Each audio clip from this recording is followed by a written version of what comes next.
ఓం నమో వెంకటేశాయ.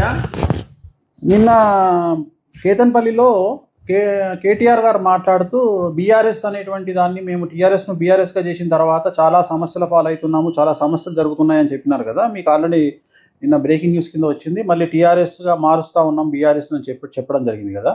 2023 24 జనవరికి నేను ఇచ్చినటువంటి ఇంటర్వ్యూలో ఏం మాట్లాడినానో ఒకసారి ఈ వీడియో చూద్దాం. చూశారు కదా, వెరీ క్లియర్గా బీఆర్ఎస్ అనేటువంటి పార్టీగా టీఆర్ఎస్ను మార్చడం వల్ల ఏమేమి జరగబోతా ఉన్నాయి, కేసీఆర్ గారికి, కవిత గారికి, కేటీఆర్ గారికి ఎలాంటి సమస్యలు అనేటువంటివి రాబోతున్నాయి అనేటువంటి విషయాన్ని స్పష్టంగా రాసుల పరంగా టీఆర్ఎస్ పార్టీ అంటే ఏమిటి, బీఆర్ఎస్ అంటే ఏమిటి అనేటువంటి విషయాన్ని కూలంకషంగా చర్చించి నా ప్రిడిక్షన్స్ని చెప్పడం జరిగింది. సో ఏం జరుగుతుంది అనేది కూడా నేను చెప్పడం జరిగింది.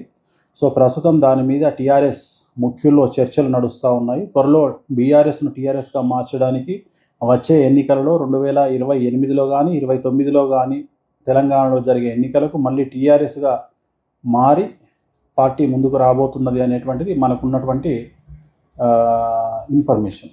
ఓం నమో వెంకటేశాయ. ఓం నమో వెంకటేశాయ.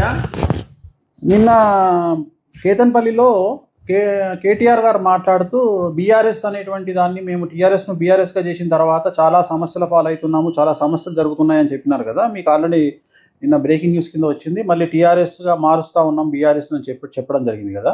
2023 24 జనవరికి నేను ఇచ్చినటువంటి ఇంటర్వ్యూలో ఏం మాట్లాడినానో ఒకసారి ఈ వీడియో చూద్దాం.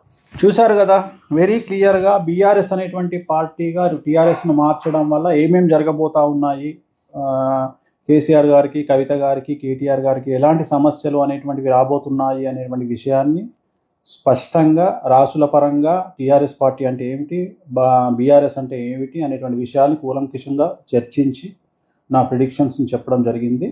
సో ఏం జరుగుతుంది అనేది కూడా నేను చెప్పడం జరిగింది. సో ప్రస్తుతం దాని మీద టీఆర్ఎస్ ముఖ్యుల్లో చర్చలు నడుస్తూ ఉన్నాయి. త్వరలో బీఆర్ఎస్ను టీఆర్ఎస్గా మార్చడానికి వచ్చే ఎన్నికలలో 2028లో కానీ 2029లో కానీ తెలంగాణలో జరిగే ఎన్నికలకు మళ్ళీ టీఆర్ఎస్గా మారి పార్టీ ముందుకు రాబోతున్నది అనేటువంటిది మనకున్నటువంటి ఇన్ఫర్మేషన్. ఓం నమో వెంకటేశాయ.